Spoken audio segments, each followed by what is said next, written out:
2%. That was it. 2% battery life stood between Ivy and the end of her world. Rain lashed against her face. Cold, stinging, relentless. It felt personal. Like the sky itself wanted to wash her into the gutter, where most people thought omegas belonged anyway. She huddled under the tiny overhang of a closed coffee shop, shivering so hard her teeth rattled. Please. Just get here. She looked down at her phone's screen. The cracks in the glass caught the water droplets, fracturing the light. The Uber app swirled, mocking her. Dave, in a black SUV, was 5 minutes away. Then 3. Now 1. To make things worse, her cheap suit jacket was already soaked through. It smelled like wet wool and desperation. She had spent her last $20 on this ride. If she missed this interview at PAC headquarters, she was done. No money for rent. No money for food. Just another stray wolf without a pack, disappearing into the city shadows. No matter how hard she tried, the universe seemed to enjoy kicking her when she was down. She wiped the water from her eyes. Her hair was plastered to her skull. She probably looked like a drowned rat. Great look for a terrifying interview with the pack elite. Be strong, Ivy. Be invisible. Just get the job. A pair of headlights cut through the gloom. Ivy's heart skipped. A black SUV. Big. Sleek. Expensive. It rolled slowly toward the curb, pushing a wave of dirty water onto the sidewalk. This had to be him. Thank God, she whispered. But then, a shiver that had nothing to do with the cold crawled down her spine. Her wolf, the tiny, quiet thing buried deep inside her. It whined. It didn't like this car. It didn't like the air around it. She ignored it. She couldn't afford instincts right now. She needed a ride. The car stopped. The engine purred. A low, deep rumble that vibrated in her chest. It sounded angry. Without thinking, Ivy stepped off the curb. Her heel sank into a puddle, soaking her foot in freezing sludge. She didn't care. She just needed to be dry. She needed to be moving. Dave, she muttered, gripping the handle of her purse like a lifeline. You better drive fast. The back window was tinted so dark she couldn't see inside. It looked like a black mirror, reflecting her own pathetic, shivering face. As if pulled by a string, her hand reached for the door handle. It was cold steel. Heavy. The app on her phone buzzed one last time. A warning or a notification, she didn't know. And then the screen went black. Dead battery. Great. Now she really had no choice. She yanked the handle. It was locked. She pulled again, harder, frustration boiling over. Open the door, she mouthed, banging on the glass. The lock clicked. A sharp, mechanical sound. She didn't wait for an invitation. She ripped the door open and the smell hit her instantly. Not the pine air freshener of a standard Uber. No, it smelled like copper, like ozone, like a storm trapped in a box. But it was warm. She dove into the back seat, dragging her wet bag with her, and slammed the door shut against the rain. The silence inside was sudden and heavy. Drive, she snapped, breathless, wiping water from her face without looking at the front seat. I'm already 10 minutes late! And 5 stars if you step on it. The car didn't move. Its pain was a fire in his side. It burned through his ribs, eating him from the inside out. Wolfsbane. Concentrated. Lethal. Dominic gritted his teeth. A low snarl trapped in his throat. He looked at the man in the driver's seat. His personal guard. His friend. Dead. A single bullet hole in the temple. The scent of blood was thick, cloying, filling the small space of the armored SUV. It mixed with the sharp, chemical stink of the poison coursing through Dominic's veins. They found us. How? Only his inner circle knew this route. Dominic pressed his hand against his side. His fingers came away slick and red. His vision blurred at the edges, turning the rain-streaked windshield into a kaleidoscope of gray and neon. He needed to shift. The wolf could heal this. But the poison, it locked the wolf away, trapping him in this fragile human skin. In that moment, he felt a surge of pure rage. He was the Alpha King. He did not die in a car like a trapped animal. He reached over the center console, shoving his friend's body aside, his movements heavy and clumsy. He had to drive. He had to get back to the palace. Movement caught his eye. Outside, on the sidewalk, a figure, small, drenched. An assassin. To finish the job, Dominic's hand went to the gun tucked in his belt. His grip was weak, his fingers numb. If they opened that door, he would kill them. He would tear their throat out with his teeth if he had to. Without warning, the back door handle rattled. He froze. His heart hammered against his ribs. A slow, heavy war drum. They were trying to get in. The arrogance. Let them come. He hit the unlock button. A trap. The door flew open. He expected a gun. He expected a knife. He expected a mercenary in tactical gear.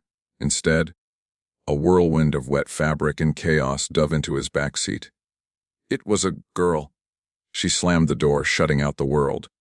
The air in the car shifted instantly. Her scent hit him over the blood and the poison.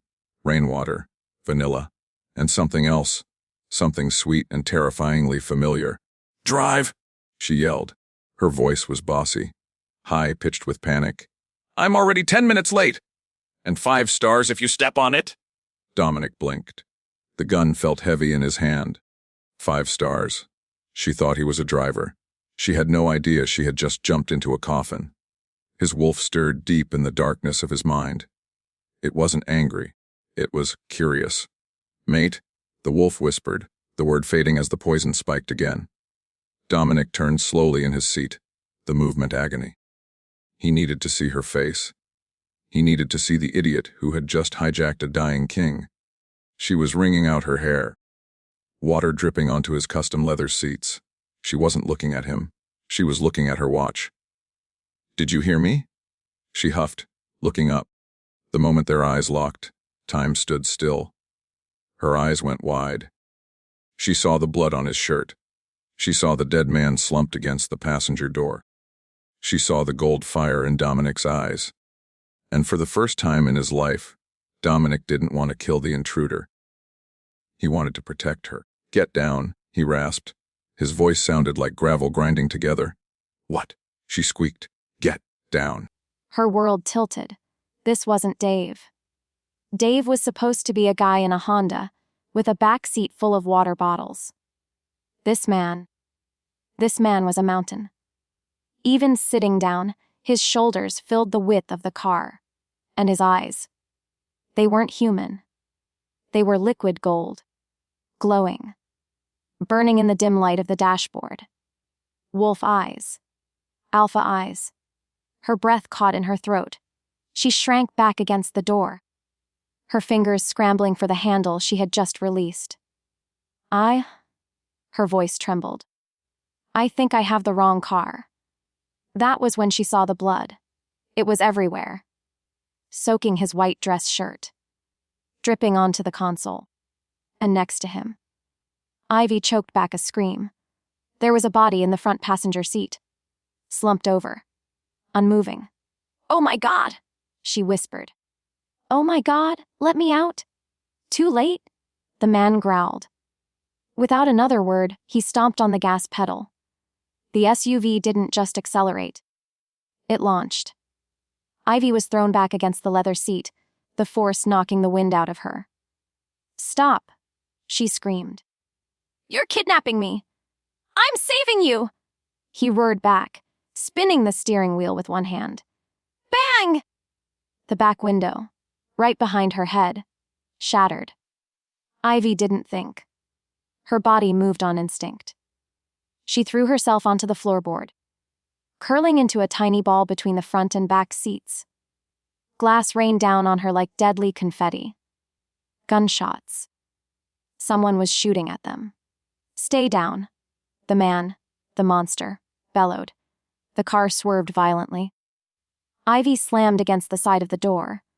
bruising her shoulder. She squeezed her eyes shut, her hands over her ears. This wasn't happening. She was just going to an interview. She was just a nobody. "Who are you?" she cried out, her voice lost in the roar of the engine and the squeal of tires on wet pavement. He didn't answer. He was breathing hard, ragged, wet gasps that sounded painful. As the car fishtailed around a corner, throwing her against the center console, she looked up. She saw his face in the rearview mirror again. He was pale. Sweat beaded on his forehead. He looked like he was dying. But his eyes, they were fixed on the road with a terrifying intensity. He wasn't kidnapping her for fun. He was running for his life. And now, she was running with him. What's worse? As the city lights blurred past, and they sped toward the dark, unregulated territory of the woodlands, Ivy realized something that terrified her more than the bullets. She smelled him. Under the blood and the rain, he smelled like home. No. She shook her head, tears mixing with the rain on her cheeks. Not him. Anyone but him. The car hit a bump, catching air, and slammed down hard. The engine sputtered, whining in protest. "Hang on," he groaned. "I want to get out," she sobbed. "Stop," he coughed, and blood splattered the steering wheel. "We die." Fate, it seemed, had a twisted sense of humor. She had ordered a ride to change her life. She just didn't know it was going to end it. The engine screamed. It was a dying sound, a high-pitched whine that matched the agony in Dominic's own blood. He gripped the steering wheel so hard the leather cracked under his fingernails. His vision was tunneling. Black edges. Red center. The road ahead was nothing but mud and shadows. The rogue woodlands. Keep moving. His wolf roared the command, pacing frantically in the back of his mind. Protect the female. Protect the mate. But his body was failing. The heavy armored SUV hit a patch of slick oil and mud. It spun. "Hold on," he barked, though his voice was barely a whisper. The world turned sideways. Trees blurred into green streaks. The tires lost their grip on reality. Crash. The impact didn't hurt. He was already in too much pain to feel it. The car plowed through a wooden fence and slammed into a thick oak tree. The airbag didn't deploy, disabled by the first bullet that hit the sensor.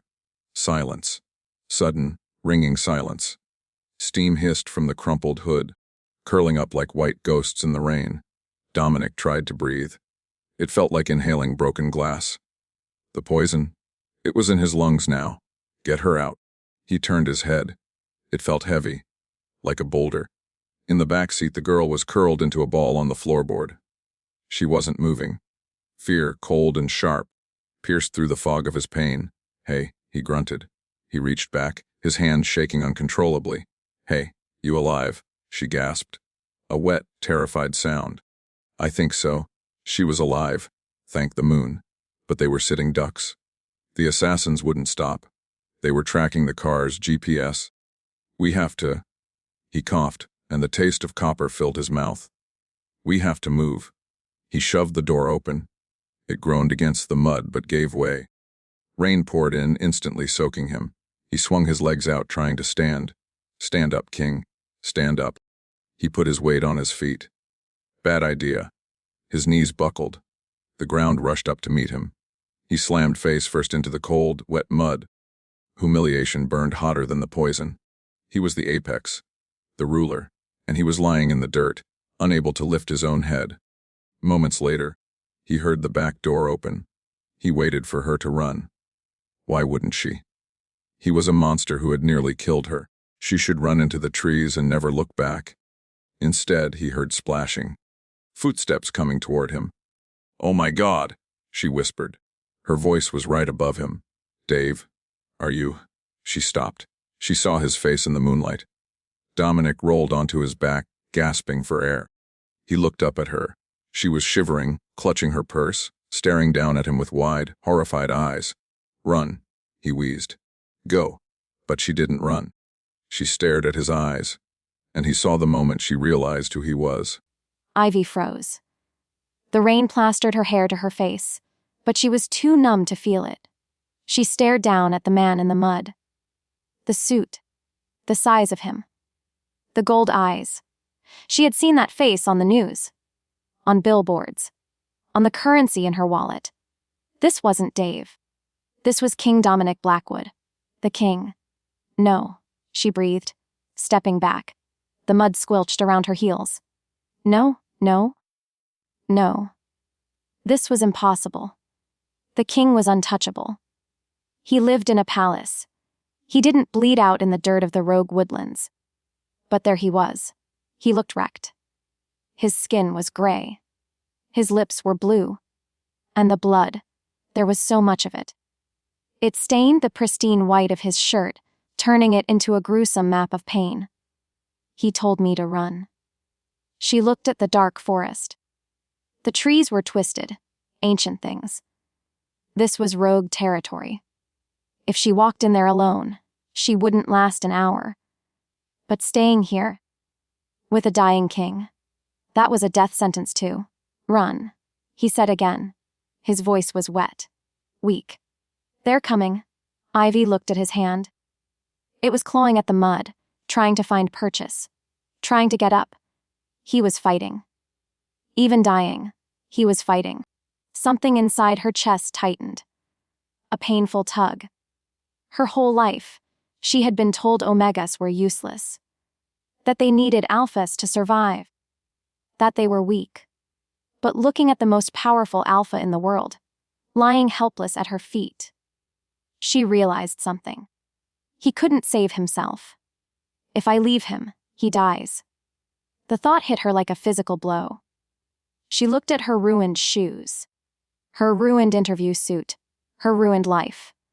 I am going to regret this, she muttered. I am so going to regret this. Without warning, she dropped her purse into the mud. She stepped closer to him. I'm not leaving, she said. Her voice shook, but she forced it to be loud. And you're not dying. Not today. She grabbed his arm. It was like grabbing a tree trunk.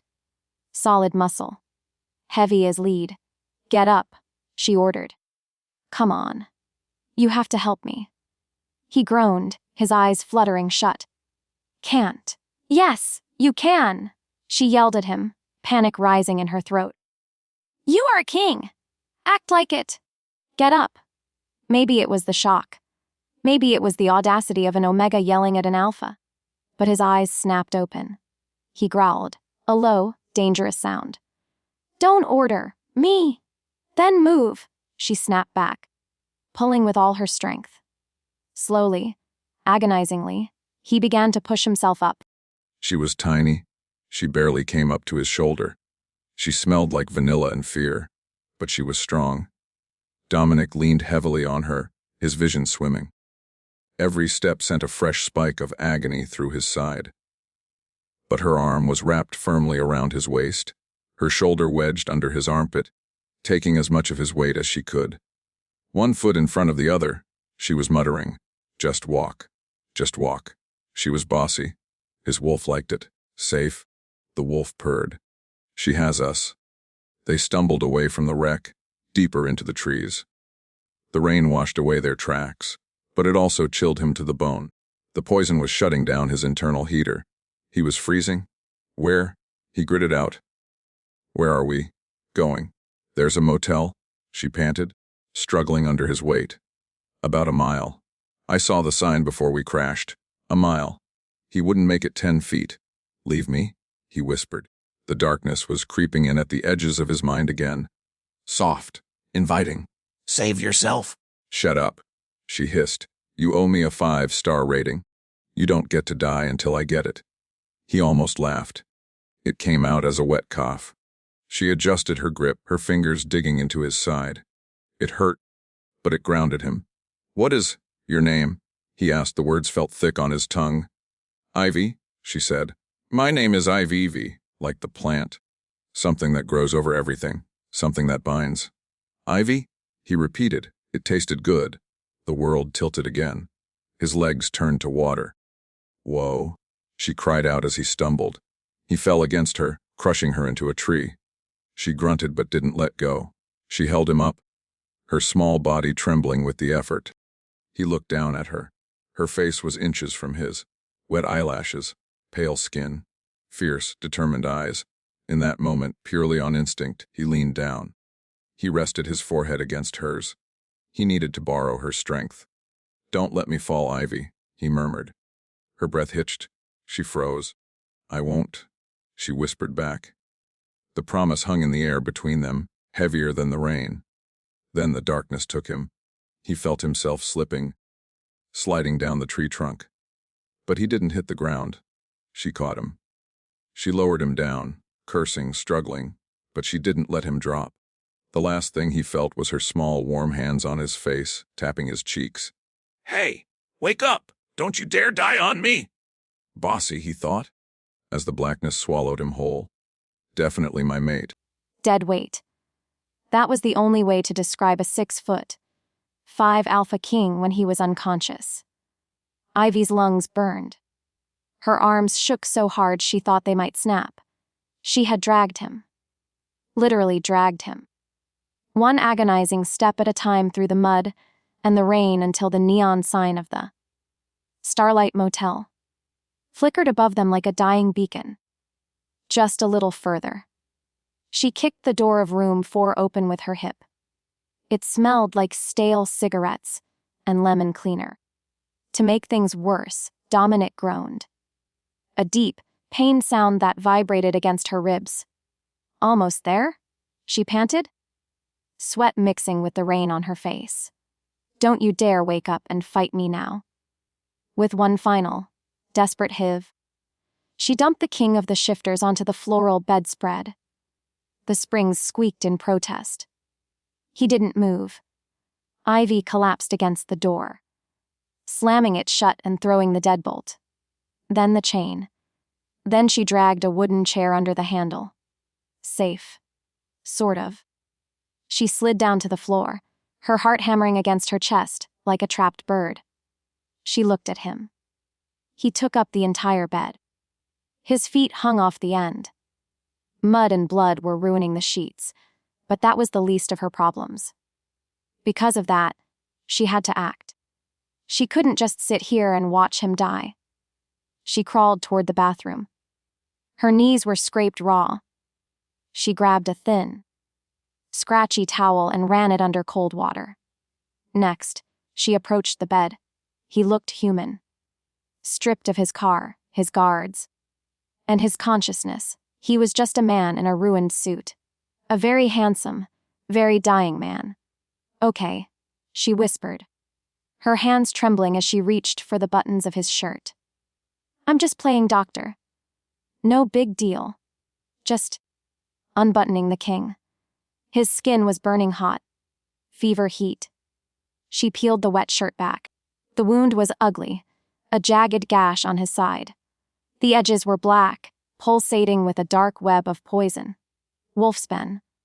She knew the smell. Every Omega knew to fear it. "You idiot," she muttered, pressing the cold towel against his forehead. "You big, stubborn idiot." What followed was a long, terrifying hour of cleaning the wound with nothing but motel soap and water. She found a vending machine bucket of ice and packed it against his side to slow the swelling. She worked on instinct. Her rough childhood had taught her how to patch up scrapes, but this was surgery territory. Still, she didn't stop. She moved with a frantic energy, terrified that if she stopped moving, the reality of what she had done would crush her. She had kidnapped the king. She was an accessory to a crime. Eventually, she slumped into the armchair in the corner, watching his chest rise and fall. He was still breathing. She had done it. She had kept him alive for another hour. But then, the fear crept back in. The adrenaline faded, leaving her cold and shaking. She looked at her hands. They were stained with his blood. "Please wake up," she whispered into the dark room. "Please, Don't leave me alone with this. Fire, then ice. Dominic woke with a gasp. The air smelled wrong. It didn't smell like the palace. It smelled like cheap detergent and dust. His eyes snapped open. He was in a room. A small, ugly room with peeling wallpaper. Where am I? Panic surged, a sharp, electric jolt. He tried to sit up. Hey! Stay down. The voice was sharp, commanding. Without thinking, his body obeyed. He froze halfway up, blinking against the harsh light of a bedside lamp. The girl. Ivy. She was standing over him, her hands on her hips. Her hair was a frizzy, drying mess. She was wearing a baggy shirt that said Daytona Beach on it. Probably something she found in the room, and she looked furious. I said down. She snapped. She pushed his chest. He was the Alpha King. He could snap a man's neck with one hand. He could command armies. But her small hand on his chest felt like an iron wall. Maybe it was the poison. Maybe it was the shock. Or maybe it was the way his wolf purred at the sound of her voice. He fell back onto the pillows. I need. His voice was a wreck. Gravel and glass. I need to go. You need to shut up, she countered, grabbing an ice pack from the bedside table.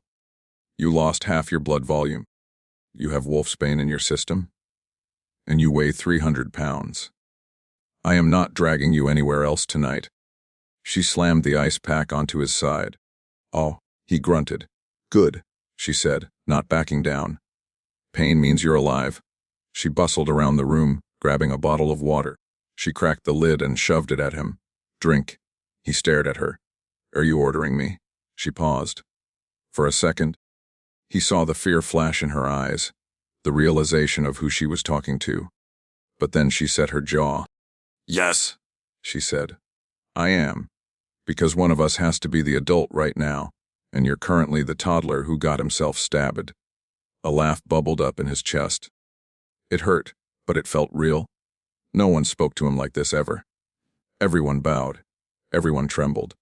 But Ivy, she looked at him like he was an inconvenience. It was refreshing. He took the water, he drank. The cool liquid soothed his throat. Thank you, he murmured, handing the bottle back.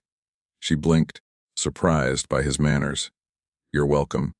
She sat down on the edge of the bed, careful not to touch him. She looked exhausted. There were dark circles under her eyes. You saved me? He said softly. It wasn't a question. I kidnapped you, she corrected, looking at her hands. Technically, he agreed. He looked at her, really looked at her. She wasn't a warrior. She wasn't a high-born lady. She was a scrappy little Omega who had dragged a monster out of the woods because she refused to let him die. In that moment, the world shifted. The palace felt 1,000,000 miles away. The crown felt heavy and useless. Here, in this dirty motel room, with this bossy woman, he felt safe. Ivy, he said. She looked up. Get some sleep, he commanded, softly. I'll keep watch. She hesitated. You can barely keep your eyes open. I'm a wolf, he whispered, his eyelids drooping. We always watch. Hunger woke her up. Not hers. His. A low, rumbling growl that sounded like a tractor engine starting up. Ivy jerked awake in the chair. It was dark outside. The digital clock read 300 a.m. She looked at the bed. Dominic was awake. He was staring at the ceiling, his hands resting on his stomach. Sorry, he said, his voice deep and rough in the quiet room. Healing takes energy. Ivy rubbed her face. She felt stiff and sore. I have pretzels. She got up and grabbed the vending machine haul she had bought earlier. Pretzels. A bag of chips. 2 chocolate bars. She dumped them on the bed next to him. Feast, she said. He sat up slowly. He looked better. The color was coming back to his face.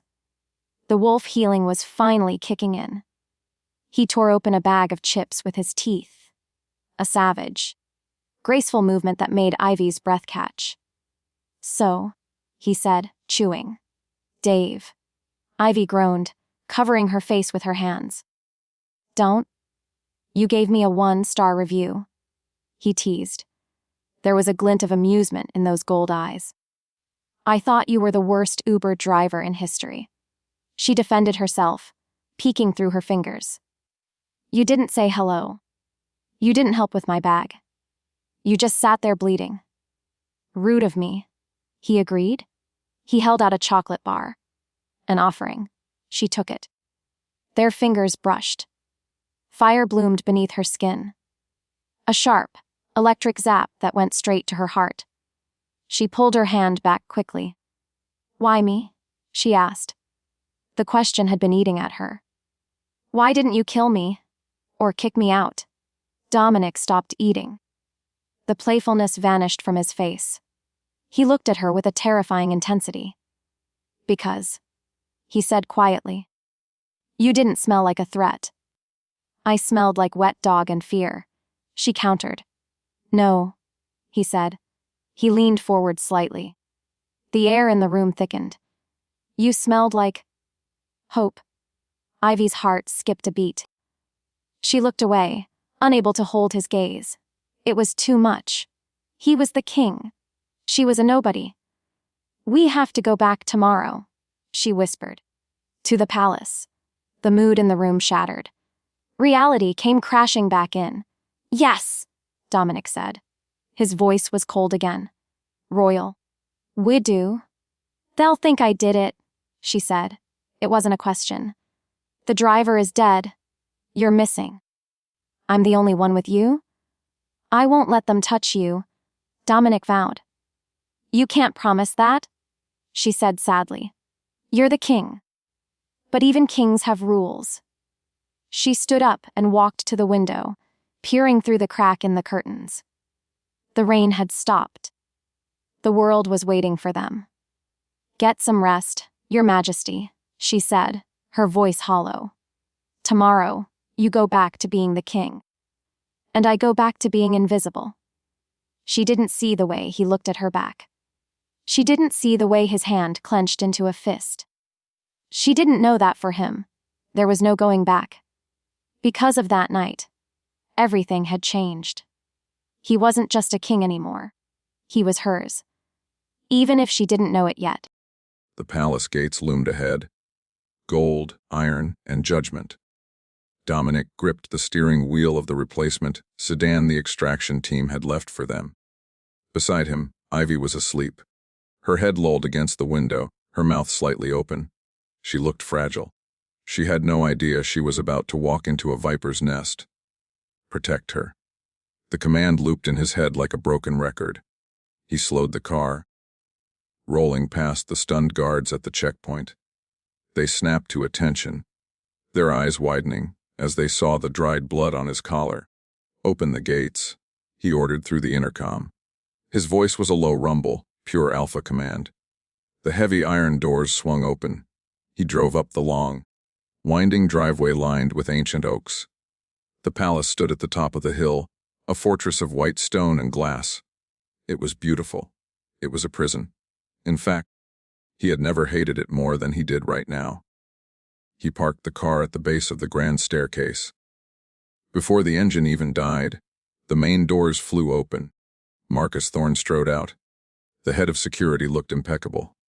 Black tactical suit, polished boots, face set in a mask of professional concern. But Dominic smelled it, the spike of adrenaline. The faint, sour scent of disappointment. He wanted me dead.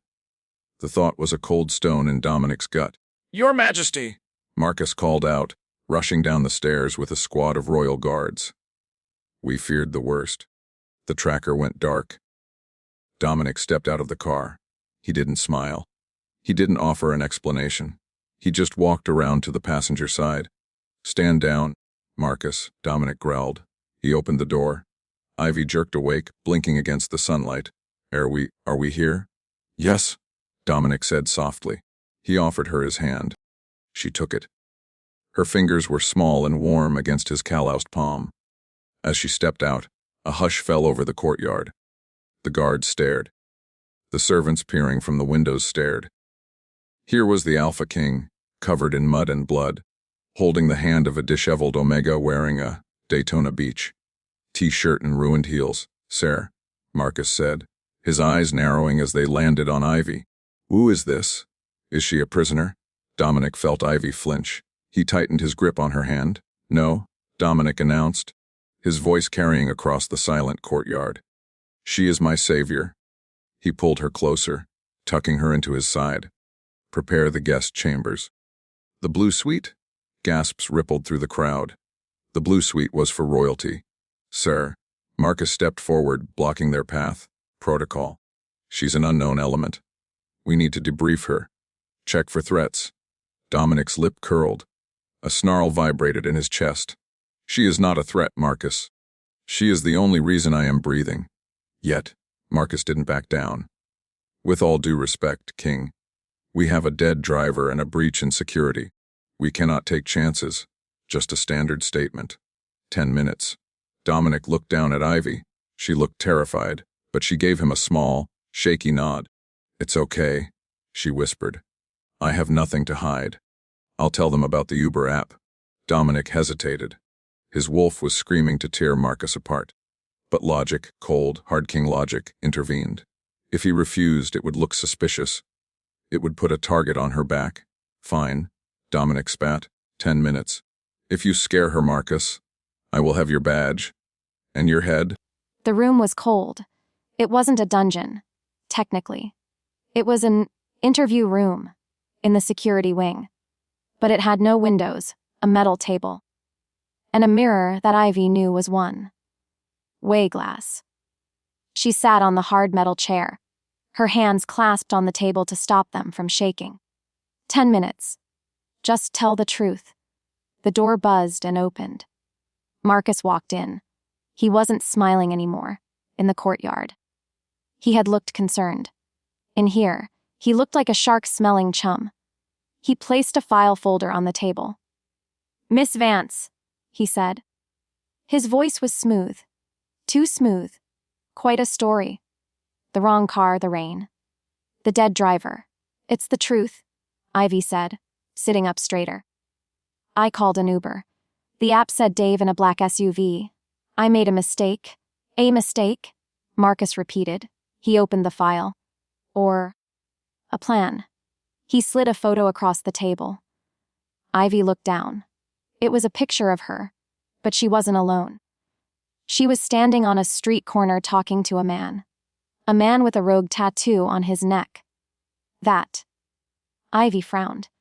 That's my landlord. He was evicting me. I didn't know he was a rogue. We found transfers? Marcus continued, ignoring her. Money moving from rogue accounts to yours. What? No. Ivy stood up. I have $12 in my bank account. Check it. We did, Marcus lied. It's all there, Ivy. The payment for the hit. Ivy's blood ran cold. He was framing her. Right here. Right now. I have proof. She stammered, reaching for her pocket. My phone. The Uber app history. It shows the ride request. It shows the cancellation when I got in the wrong car. And there was a voice recording. The app records rides for safety. It recorded the ambush. She jammed her hand into her jacket pocket. Empty. Her heart skipped. She checked the other pocket. Empty. Looking for this, Marcus reached into his own pocket. He pulled out a sleek smartphone. It had a cracked screen, just like hers. Ivy squinted. It looked like hers. But hers had a piece of pink tape on the corner, holding the case together. This one didn't. Give it to me, she cried, lunging forward, uncertainty flickering in her chest. Marcus pulled it back, a cruel smirk twisting his lips. Evidence locker, he said. We'll analyze it. I'm sure we'll find incriminating data? You stole it? Ivy screamed, though a cold knot formed in her stomach.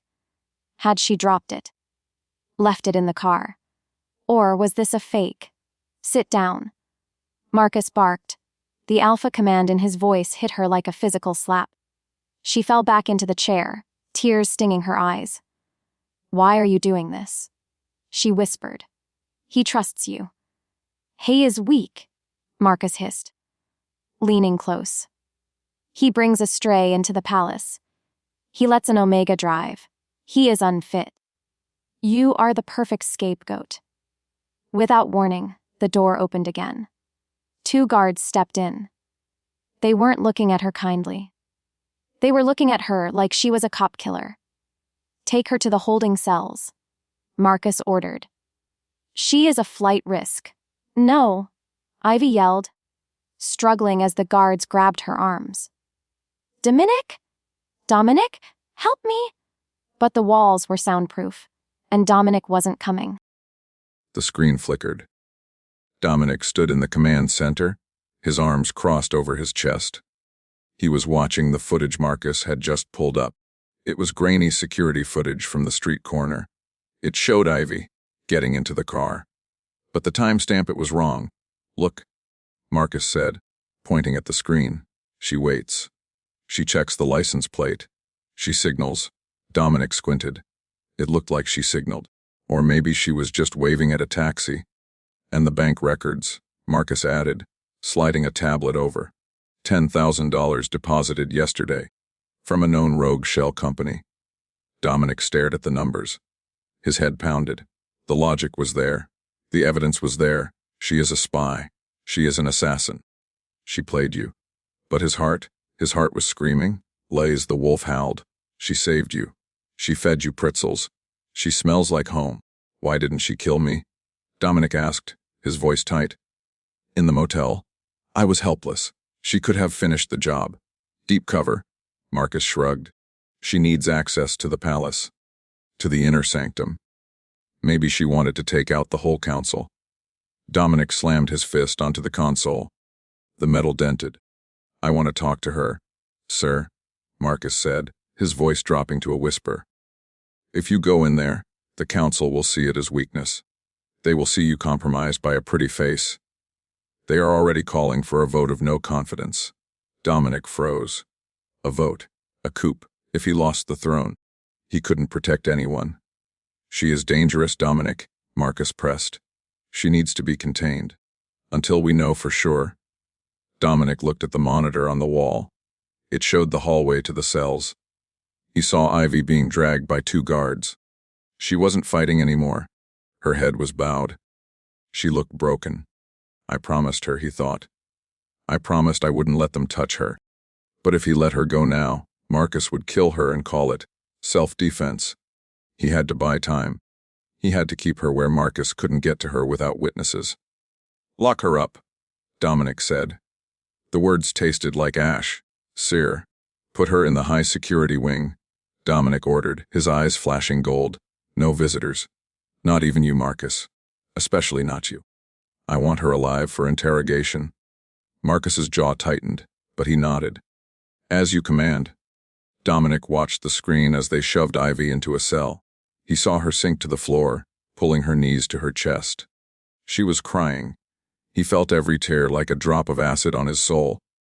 Forgive me, Ivy, he thought, turning away from the screen because he couldn't bear to watch. I will fix this. I just need time. But time, he realized as the heavy door of the command center closed behind him, was the one thing they were running out of. Between one breath and the next, he had gone from her savior to her jailer, and he wasn't sure she would ever forgive him. Click. The sound was small, but in the silence of the dungeon, it sounded like a gunshot. Ivy held her breath. Her fingers were cramped and bleeding. In her hand, she held the underwire she had ripped from her bra. It was thin, metal, and her only hope. Moments later, she twisted the wire again. She wasn't crying anymore. The tears had dried up hours ago, leaving tight, itchy tracks on her cheeks. Dominic hadn't come. He had looked at the screens, seen her being dragged away, and done nothing. The silence told her the truth. He was a king first, a man second, and she was just a loose end. In fact, she had been stupid to think otherwise. Stupid to think a few hours in a motel room meant anything to a guy who owned a country. She pressed her ear against the cold steel door. Footsteps echoed in the hallway. Heavy boots. Coming closer. They're coming to kill me. Panic flared, hot and bright. But she pushed it down. Panic was for people who had options. Ivy only had one. Without thinking, she jammed the wire deeper into the electronic lock's manual override. It was an old trick. She learned living in the slums. High-tech locks always had low-tech flaws because landlords were too cheap to upgrade them. Maybe it was fate, or maybe it was just dumb luck. But the mechanism snagged. She turned it. Hard. Snap. The light on the handle turned from red to green. Yes, she whispered, her voice cracking. She didn't wait. She pushed the door open just a crack. The hallway was empty, but the footsteps were getting louder. So, she slipped out. Her bare feet made no sound on the concrete floor. She moved like a ghost. Like the shadow everyone always treated her as. She needed to get out of the palace. She needed to get to the city. But then, she stopped. To her left was the guard station. Empty. On the desk sat a keycard. Her hand moved on instinct. She snatched the card and tucked it into her pocket. She turned to run toward the service exit, but a voice echoed from the stairwell. Transfer the prisoner in 10 minutes. Marcus wants it done tonight. Executions happened at night. Whatever hope she had left shattered. They weren't just holding her. They were erasing her. Without warning, a surge of anger replaced the fear. I saved him, she thought, her jaw tightening. I saved his life. Not only that, she had trusted him. She pushed through the heavy service door, the cool night air hitting her face. It smelled like freedom. It smelled like rain. She didn't look back at the white stone towers of the palace. She didn't look back at the window where she knew the king slept. Instead, she ran. She ran because no one else was going to save her. She ran because she refused to be a footnote in his history book. Silence. The palace was quiet, but Dominic couldn't find peace. He paced the length of his chambers, his reflection ghosting in the floor, tip-ceiling windows. His wolf was pacing with him, scratching at the back of his mind, whining. Mate. Danger, mate. She's safe, Dominic muttered to the empty room. She's in the most secure cell we have. Yet, the feeling wouldn't leave him. A cold knot in his stomach that tightened with every breath. He checked his watch. 2:00 a.m. Why hadn't Marcus reported in? He was supposed to update Dominic on the interrogation plan, driven by an instinct he couldn't name. Dominic grabbed his jacket. He didn't call the guards. He didn't alert the staff. He just walked out of his room and headed straight for the dungeon elevators. As he descended, the air grew colder. Eventually, the elevator doors slid open. The hallway should have been guarded. 2 men at the door, 1 at the desk. Instead, it was empty. Dominic's pulse spiked. Guard! He roared, his voice shaking the walls. No answer. He sprinted down the hall. The door to cell 1, Ivy's cell, was closed. The light on the handle was green, unlocked. No, he breathed. He shoved the door open so hard it banged against the wall. The room was empty. The bed was untouched. The metal chair was overturned, and on the floor, glinting in the harsh fluorescent light, was a thin piece of metal wire. She was gone. Even so, he could still smell her. Vanilla, fear, and something bitter, betrayal. She hadn't waited for him to fix it. She hadn't waited for him to clear her name. Because she didn't trust you, his wolf snarled. You locked her in a cage. Why would she trust you? Sir. Dominic spun around. A guard was jogging down the hall, looking disabled, holding a coffee cup. Where is she? Dominic demanded, grabbing the man by the collar and lifting him off his feet. Where is the prisoner? I don't know. The guard stammered, his eyes bulging. I just went for a break. She was locked in. Dominic threw the man aside. She was loose in the city, with no phone, no money, and Marcus out there looking for her. What's worse? Dominic realized something that chilled his blood. If she escaped, Marcus would use it. He would say it proved she was guilty. he would say she was fleeing justice. "Sound the alarm," Dominic ordered, his voice deadly calm. Sir? "I said sound the alarm," Dominic roared, his eyes flashing to pure gold. Find her, before Marcus does. But deep down he knew he was too late. Neon lights blurred her vision. Ivy stumbled out of the sewer grate and into the back alley of the commercial district. She smelled like garbage. She was covered in grime. She was shivering. But she was out. She pulled her hood up, hiding her face. She needed to find a public terminal. She needed to get out of the city. She walked onto the main street, keeping her head down, blending in with the late night crowd of drunks and shift workers. Suddenly, a sound cut through the noise of traffic. Buzz, buzz, buzz. It wasn't just one phone. It was every phone. The teenager next to her pulled his phone out. The woman waiting for the bus looked at her screen. The shopkeeper in the window paused. A collective gasp went through the street. Ivy froze. Above her, the massive digital billboard that usually showed ads for perfume flickered. The image changed. It was a picture of her. A mugshot from an old ID. Her eyes were wide. Her hair was messy. And underneath, in bold red letters that seemed to drip like blood, one teeds. Teach keen say arde all alive buy. When 10 Salos and Ivy stopped breathing. $10 million. Marcus hadn't just framed her. He had put a price tag on her head that would make every mercenary, rogue, and desperate civilian in the kingdom hunt her down. "Hey," a voice said.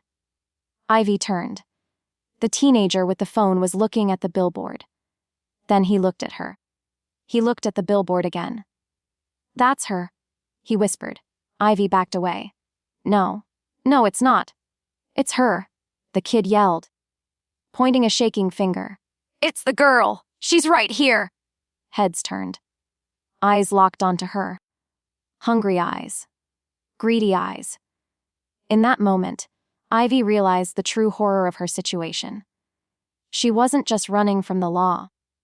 She was running from everyone. "Get her!"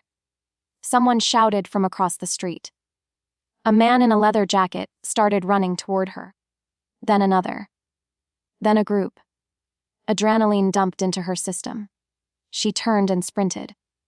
She ran blindly, her feet pounding against the pavement. She ducked into an alleyway, knocking over trash cans to create obstacles. "There she goes! Cut her off!" They were everywhere. The city had become a maze of enemies. She cornered around a brick building, looking for a place to hide. But a chain link fence blocked her path. She scrambled up the metal, her fingers tearing, but a hand grabbed her ankle. "Gotcha!"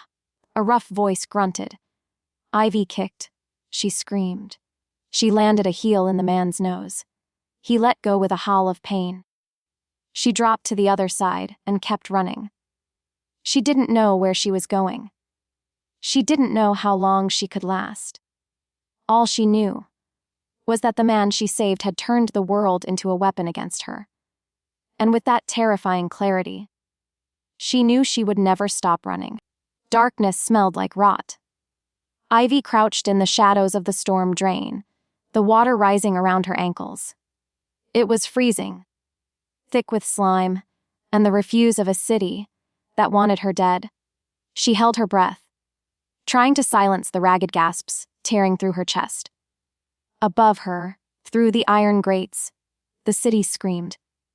Sirens wailed. Helicopters chopped the air. Every sound was a reminder of the price on her head. $10 million. Enough money to make a saint turn sinner. Why? The question looped in her mind like a fever dream. Why did I open that door? Why did I drag him through the mud? She looked at her hands. In the dim light filtering from the street lamps above, they looked gray, trembling, useless. She had saved a king, and as a result, she was going to die in a sewer. To make things worse, her injury from the alley. A nasty scrape down her thigh was throbbing. She could feel the heat of infection starting to spread. "Check the south tunnel," a voice echoed from the darkness ahead. "Mercenaries." Ivy pressed her back against the damp brick wall. She squeezed her eyes shut. Maybe it was fate. Maybe she was never meant to be anything more than this. A stain on the city's underbelly. No, a spark of anger flared in her chest. It was small, weak, but it was there. She wasn't a stain. She was the woman who had ordered the Alpha King to drive. She was the woman who had kept him alive when his own guards failed. Still, the footsteps got closer. Splash, splash, splash. She had to move. Without thinking, she pushed off the wall. She didn't run. She couldn't. She limped deeper into the tunnel, away from the light. The stench grew stronger. The air grew thinner. Eventually, she found a small alcove. A maintenance hatch rusted halfway open. She squeezed inside, the metal scraping her skin, and curled into a ball. She closed her eyes, and for a moment, she wasn't in the sewer. She was back in the motel room. The smell of cheap soap. The warmth of Dominic's hand when he handed her the water. The way his gold eyes had looked at her. Not like a king looking at a subject, but like a man looking at his lifeline. "You liar," she whispered into the dark. A single tear tracked through the dirt on her face. "You promised you wouldn't let them touch me." But then, a beam of light cut through the tunnel. "I see heat signatures!" a mechanical voice shouted. Ivy's heart stopped. Thermal scopes. They had tech she couldn't hide from. She scrambled back, her fingers clawing at the mossy stone, but there was nowhere left to go. She was trapped. The door to room 4 splintered. Dominic didn't bother with the key. He kicked the wood near the lock, and the frame gave way with a satisfying crunch. He stormed into the motel room. It was exactly as they had left it, the unmade bed, the empty chip bags, the blood stain on the sheets, his blood. Yet, the air was cold, stale. Dominic stood in the center of the room, his chest heaving. He had left the palace without a word. He had abandoned his guards, his advisors, and Marcus. He knew the clock was ticking. They would track him. But he didn't care. He needed to understand. Why run? His wolf paced in his mind. Snapping at the shadows. She didn't run. She was chased. "You failed her. Shut up," Dominic growled, raking a hand through his hair. He tore the room apart. He ripped the sheets off the bed. He overturned the mattress. He pulled the drawers out of the dresser and dumped them on the floor. Nothing. Just dust and the lingering, fading scent of vanilla. He fell to his knees amidst the wreckage. For the first time in years, he felt helpless. He was the most powerful creature on the continent, and he couldn't find one small omega. "Where are you, Ivy?" he whispered. The name felt like a prayer and a curse. Suddenly, a glint of light caught his eye. Under the bed frame, pushed all the way against the wall, hidden by the dust ruffle, a phone. Dominic froze. He reached out, his large hand trembling slightly. He hooked a finger around it and slid it out. It was cracked. And there, peeling off the corner, was a strip of dirty pink tape. Her phone. His heart hammered against his ribs. Wait. Marcus had shown him a phone in the interrogation room. Marcus had held it up and said it was in the evidence locker. Lies. Marcus had a decoy. He never had her phone. Ivy must have dropped it here in the rush to leave. Dominic pressed the power button. The screen lit up, 15% battery. It was locked, damn it, he hissed. He tried. 1234. Incorrect. He tried Faldron. Incorrect. He gripped the phone tight enough to crack the casing. This device held the truth. The Uber app history. The voice recording she claimed existed. If he could unlock it, he could end Marcus. He could clear her name. But he needed her finger. Or her face. He needed Ivy. And right now.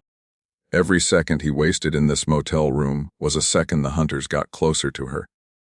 Dominic stood up. He shoved the phone into his pocket. He closed his eyes and inhaled deeply.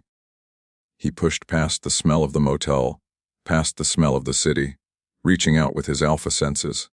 He searched for the bond, the tether he had felt the moment she yelled at him to drive.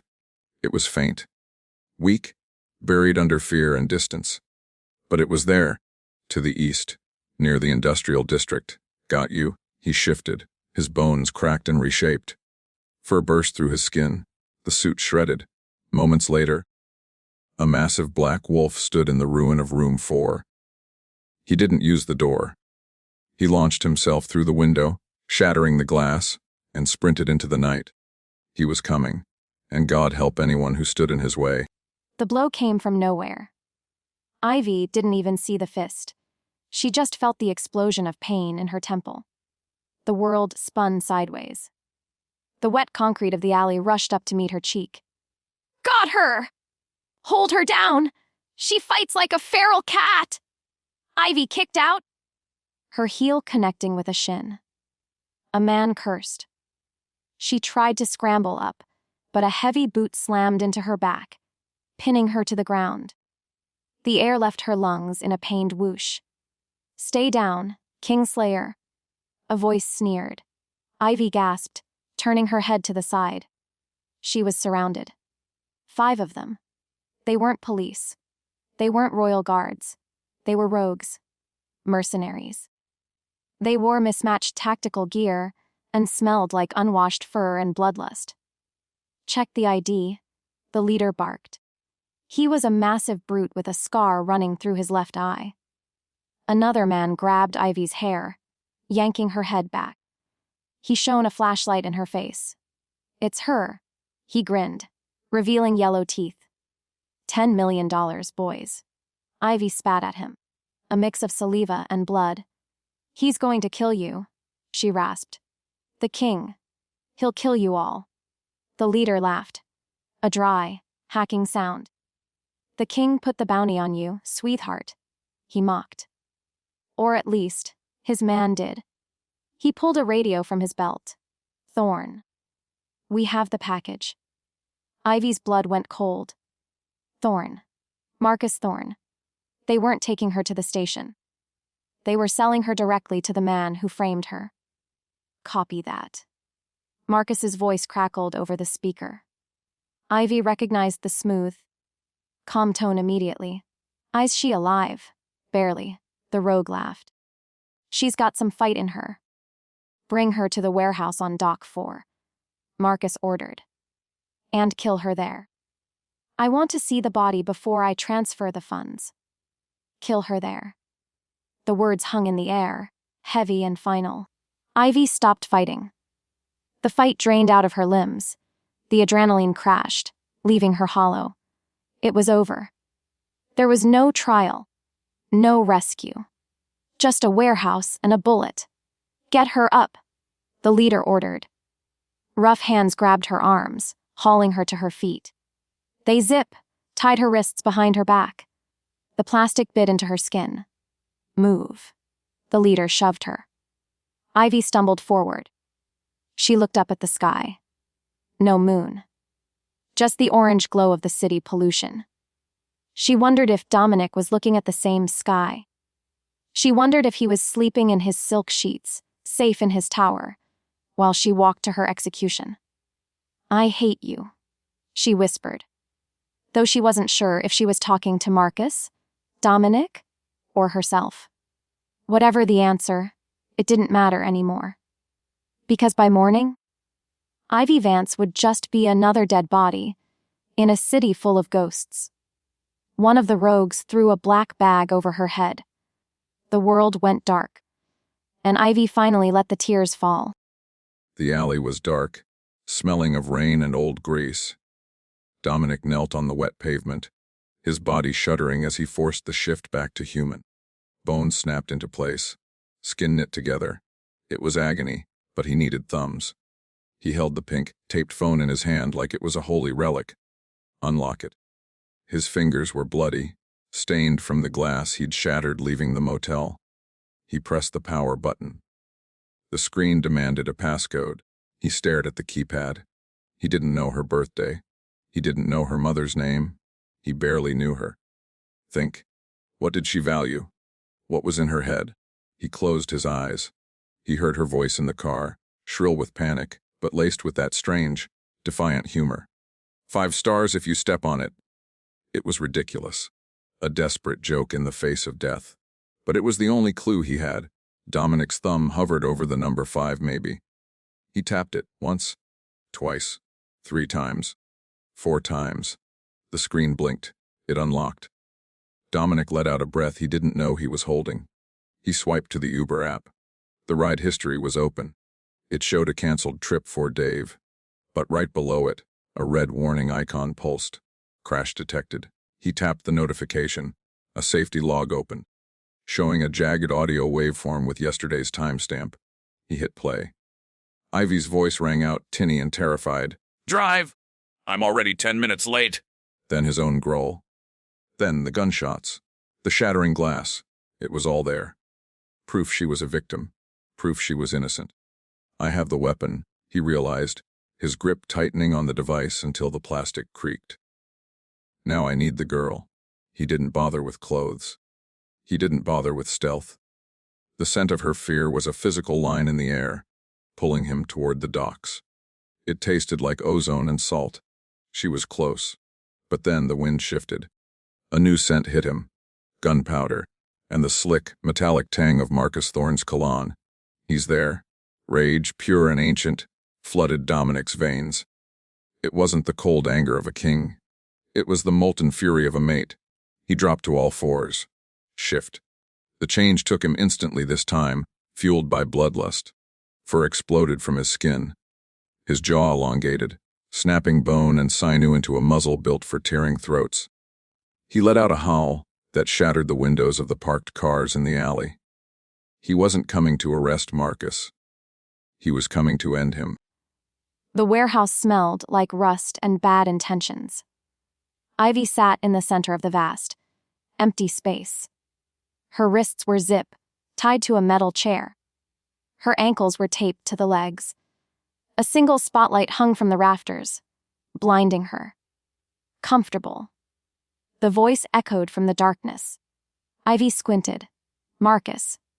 He stepped into the light. He looked perfect. Not a hair out of place.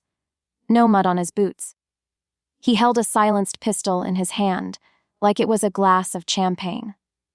I have to admit, Marcus said, walking in a slow circle around her. You were harder to catch than I expected. For a stray. I'm not a stray, Ivy croaked. Her throat felt like sandpaper.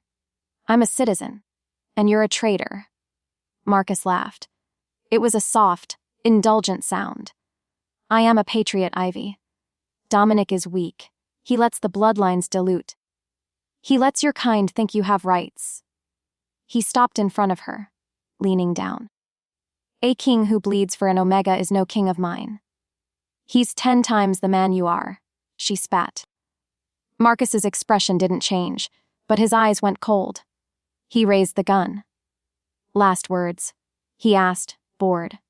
Make them good. I'm recording this for the manifesto. Ivy looked at the black hole of the gun barrel. She thought about begging. She thought about screaming. But then, she remembered the way Dominic had looked at her in the motel. The way he had trusted her to watch over him while he slept. She lifted her chin. You can kill me, she said, her voice steady. But you can't kill the truth. He knows. He knows nothing. Marcus sneered. He thinks you betrayed him.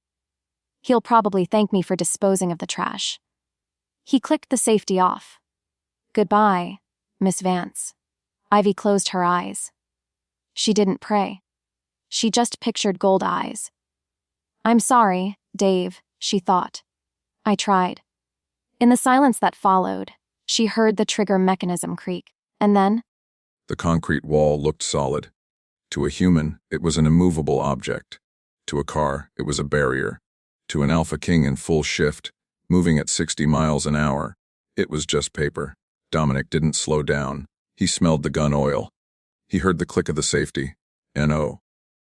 The word was a roar in his mind that drowned out everything else. He hit the wall. The impact vibrated through his skeleton, a glorious shock of pain and power. Cinder blocks exploded inward. Dust billowed like a bomb blast. Dominic landed on the concrete floor, his claws gouging deep furrows into the cement as he skidded to a halt. The room froze. Through the haze of dust, he saw them. The rogues, scrambling for their weapons. Ivy, tied to the chair, her head whipped around in shock. And Marcus. The traitor stood frozen, the gun still raised, his face a mask of disbelief. Dominic rose to his full height. In this form he was massive, a shadow made of muscle and death, shoulder height to a man. He opened his jaws. He released a roar that shook the corrugated tin roof. It wasn't just a noise, it was the sound of judgment, the sound of an executioner who had arrived to collect a debt. The rogues opened fire. Pop, pop, pop. Bullets bit into his flank, stinging like wasps. Dominic didn't flinch. He didn't care about pain. Not when his mate was in the chair. He launched himself. He was a blur of black fur and violence. He hit the first rogue, his jaws snapping the man's arm like a twig. He swiped the second one aside, with a paw the size of a dinner plate, sending him flying into a stack of crates. Marcus turned the gun toward Dominic. Too late. Dominic locked eyes with the traitor. You touched her, the wolf snarled. Now you die, he charged. The distance between them vanished in a heartbeat. Marcus fired. 1, 2 shots. One grazed Dominic's ear. The other hit his shoulder. It only made him faster. This was the end. The final push. Because for the first time in his life, Dominic wasn't fighting for a crown. He was fighting for love.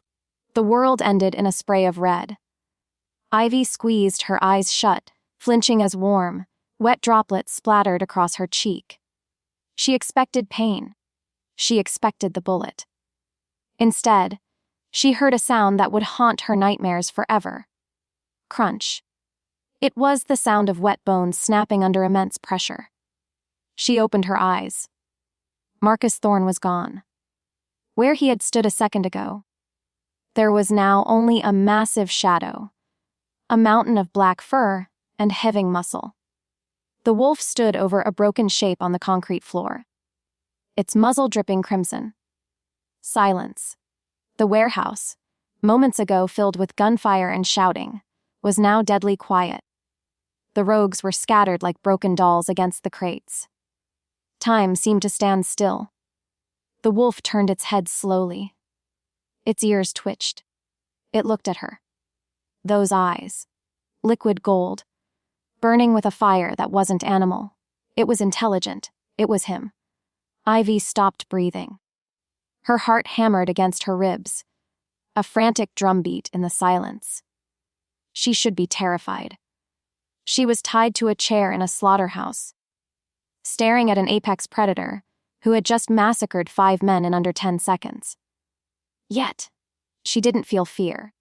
Her soul recognized him before her brain did. Dominic, she whispered. The wolf let out a low huff, a sound that vibrated in her chest. He stepped over Marcus's body, ignoring the blood pooling around his massive paws. He moved toward her. The air in the room grew heavier, charged with the static of his power. He stopped inches from her knees. He was huge. His head was level with hers. He lowered his snout. He sniffed her neck, inhaling deeply, checking for injuries. The hot puff of his breath against her skin sent a shiver racing down her spine. Then, he licked the blood from her cheek. Rough, gentle, possessive. Without warning, the metal doors of the warehouse burst open. Freeze! Royal Guard. Boots thundered on the concrete. Dozens of tactical lights cut through the gloom, blinding them. Target acquired! A guard shouted, aiming his rifle at the wolf. Take the shot! No! Ivy screamed, thrashing against her bonds. Don't shoot him! Before she could move, the wolf snarled. He didn't retreat. He stepped in front of her, shielding her body with his own. He faced his own army, baring teeth that were stained with the blood of a traitor, daring them to fire. Pain was a distant memory. Dominic stood between the guns and his mate. The wolf wanted to slaughter them all. The wolf saw only threats. Control, Dominic commanded. Shift. It was the hardest thing he had ever done, to drop his armor in front of armed men, to become small again. But he had the weapon he needed. He closed his eyes. He forced the bones to break. In the span of a breath, the fur receded. His muscles compacted. He collapsed onto one knee, naked, bloody, and gasping for air. Hold fire?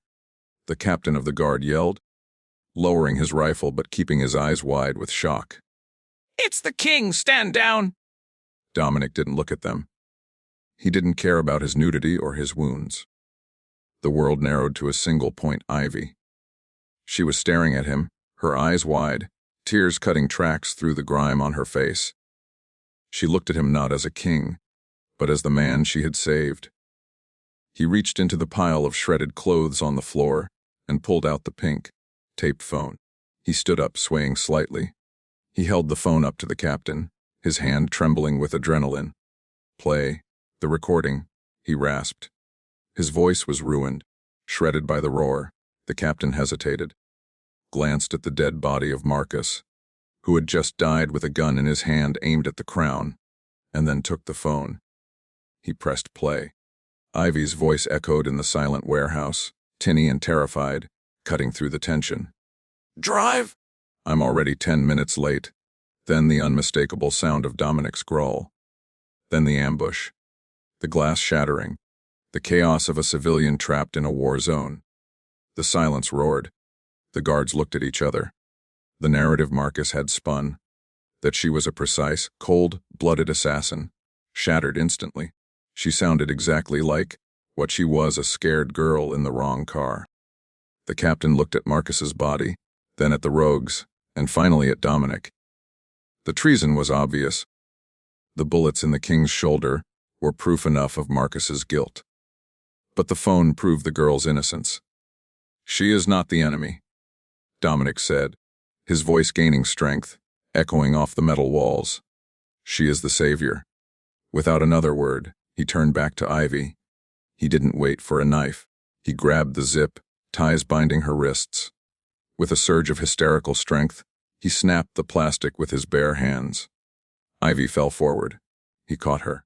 She buried her face in his neck, sobbing. Her hands, cold and trembling, clutched at his bare shoulders.